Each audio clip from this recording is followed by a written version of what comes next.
What's going on, fellas? I had a fun little topic I wanted to talk about today. I've learned my lesson. I find if I have an idea for a video, which are few and far between because I'm not very creative, but when I have an idea and I'm like, oh, this would be a fun video. I think this would be really interesting.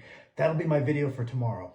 I found that when I then wait to film it till tomorrow, I wake up in the morning, I'm like, why did I think that was so interesting? That's boring. And I'm a little less excited to make it. So I decided I would just come take a break from coaching for a second and film this one while I'm still pretty fired up about it. I've talked to two of my clients recently, kind of explaining this general trend that I think you might be able to exploit within your training to get you better. So I'm going to attach a little caveat at the beginning here. I've always been kind of dubious of this claim that, oh, appraise your genetics or appraise your genetic strong suits and then exploit that within your programming to get better.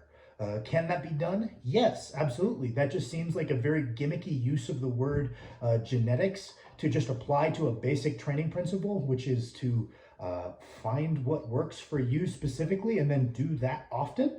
I don't think that the word genetics necessarily needs to be worked into this basic premise of finding a replicatable approach to getting stronger for yourself. I think it just gets a little gimmicky.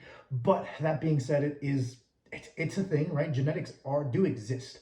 And they probably play a significant role in whatever working for you.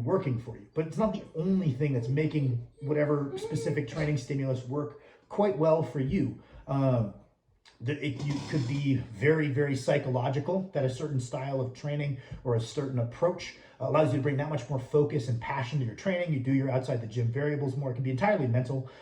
It can be based on your training history. I mean, there's a billion different things that would lead to one specific stimulus being a little bit weirdly efficacious for you, more so than it is for other people, right? There's a bunch of reasons this can happen. So to say genetics, I'm a little dubious. So I'm attaching this disclaimer to the beginning. But what I wanted to talk about as what you could potentially exploit is oftentimes when I look at lifters, I think you can place people on this spectrum. With on one end, you have a guy who puts on muscle relatively easily. I know I've met a bunch of people through my life that weren't even particularly strong. They got to like a 2-plate bench and somehow they had big pecs. So they have this genetic propensity towards like disproportionate hypertrophy.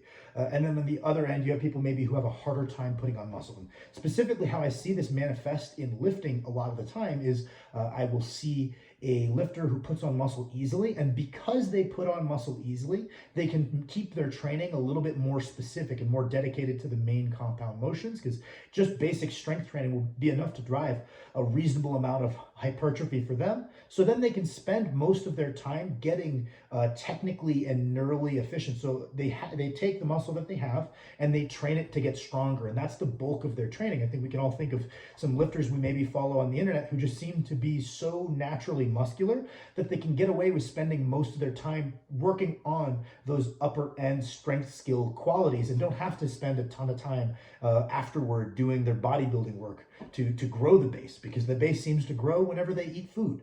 On the other end of the coin, right, and that's, I guess, if you identify that you fall on that end of the spectrum, maybe dedicating a little bit greater percentage of your time spent on heavier weights could be something effective for you.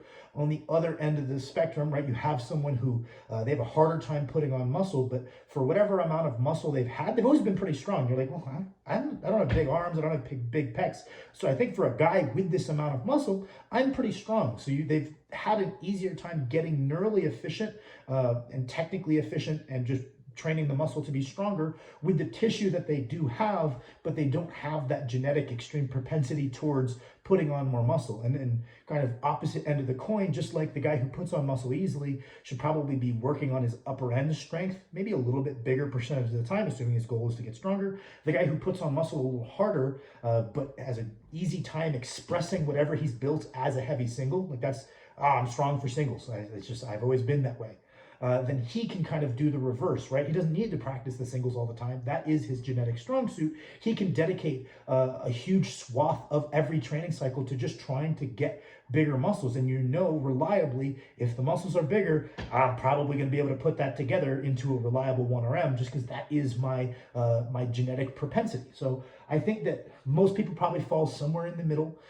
It's probably a bell curve distribution, just like anything else is. But I would tell you guys that if you kind of find yourself swaying to one side or the other on this continuum, that can potentially inform maybe a little bit about how you conceptualize your training and your routes to getting better. So hope you guys find this interesting. Thank you for watching.